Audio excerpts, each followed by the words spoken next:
اعوذ باللہ من الشیطان الرجیم بسم اللہ الرحمن الرحیم. ڈیئر اسٹوڈنٹس، السلام علیکم ورحمۃ اللہ وبرکاتہ. پیارے بچوں، جیسے کہ آپ کو معلوم ہے کہ ہم پرو سیکشن سے chapter number 3 from the diary of a young girl by Anne Frank کو پڑھتے ہم آ رہے ہیں. آج ہمارا اس کا یہ تیسرا لیکچر ہے. اس سے پہلے ہم اس کے 2 لیکچرز میں ہم نے اینی فرینک کی آتھر کے بارے میں جانکاری حاصل کی. اس کے علاوہ اس پورے چیپٹر کی انٹروڈکشن، اور کل کے کلاس میں ہم نے کچھ پیراز اس کی ریڈنگ اور اس کی ایکسپلینیشن کل پڑھی ہے. تو آج ہم پیج نمبر 20 میں پیرا نمبر 6 سے ہم آگے اس چیپٹر کو آج ہم کنٹینیو کریں گے. تو آپ اپنی کتاب کا پیج نمبر 20 آپ نکالیے اور پیرا نمبر 6 پر آپ آئیے. تو وہاں سے ہم آج اس کی ریڈنگ شروع کرتے ہیں. چونکہ اس سے پہلے کہ ہم اس کی یہ ریڈنگ اور ایکسپلینیشن شروع کریں گے، تو تھوڑا بہت جو ہم نے کل پڑھا تھا، کل کے پیراز میں اس کی تھوڑا سرسری آپ کو پھر میں اس کو دہراتا ہوں، تاکہ آپ کو یہ جو آج کے جو کچھ پیراز ہم آج جن کی ایکسپلینیشن جو ہم آج پڑھیں گے، تو یہ آپ کو اچھی طرح سے سمجھ میں آئے گی. جیسا کہ معلوم ہے آپ کو کہ یہ کل کی کلاس میں ہم نے پڑھا تھا کہ این فرینک اپنی اس ڈائری لکھنے کی وجہ ہمیں بتاتی ہے کہ ڈائری لکھنے کی اس کی کیا وجہ بنی ہے. کہ وہ اپنے آپ کو اکیلی نہیں سمجھتی تھی، کیونکہ اس کے ساتھ اس کے پیرنٹس تھے، اس کی بڑی بہن تھی. اس کے علاوہ اس کے 30 لوگ ایسے تھے جن کو وہ اپنے دوست سمجھتی تھی.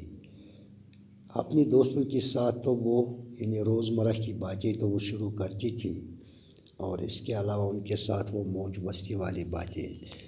لیکن جو اس کے دل کے جو اندر کے جو احساسات اور جذبات تھے یا اپنے خیالات تھے، وہ اپنے دوستوں کے ساتھ وہ شیئر نہیں کرتی تھی. وہ اپنے دل کے ان رازوں کو ان کے ساتھ بیان نہیں کرنا چاہتی تھی. تو یہ وجہ بنی تھی جو این فرینک کہتی ہے کہ اس نے ڈائری لکھنے کا فیصلہ کیوں کیا، اس کا من کیوں بنایا ہے، تاکہ وہ اپنے دل کے ان رازوں کو یا خیالات کو یا اپنے جذبات کو اس ڈائری میں ہی ڈائری کے ساتھ ہی شیئر کرے. تو وہ اس ڈائری کا نام، جو انہوں نے ڈائری لکھنی شروع کی، تو اس کا نام وہ کٹی رکھتے ہیں. تو آج ہم آگے دیکھتے ہیں کہ آگے این فرینک آگے پھر کیا ہمیں بتاتی ہے اس چیپٹر میں.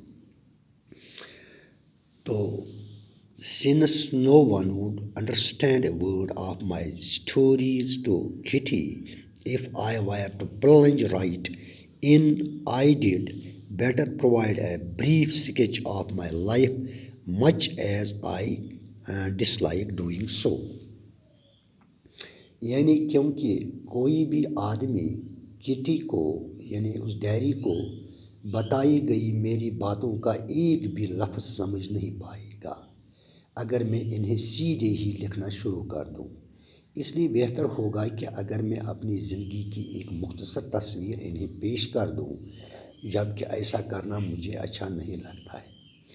یہاں پر اینی فرینک بتاتی ہے کہ اگر میں اپنی میں ڈائری میں جو میں باتیں لکھنا چاہتی ہوں، اگر میں سیدھی ان باتوں کو لکھنا شروع کروں، جو پڑھنے والے ہوں گے وہ ان باتوں کو نہیں سمجھیں گے. جب تک میں پہلے اس میں اپنی زندگی کی کچھ بہتر میرے لیے یہ بہتر ہوگا کہ میں پہلے اپنی زندگی کی ایک مختصر تصویر انہیں پیش کر دوں.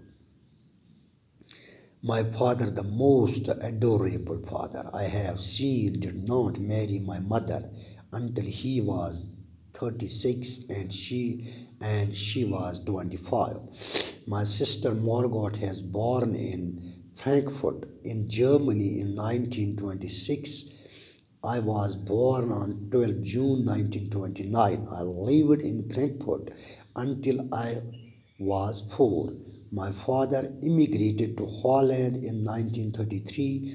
My mother, Edith Hollander Frank, went with him to Holland in September, while Margot and I were sent to Aachen to stay with our grandmother. Margot went to Holland in December and I followed in February, when I was plunked down on the table as a birthday present for Margot.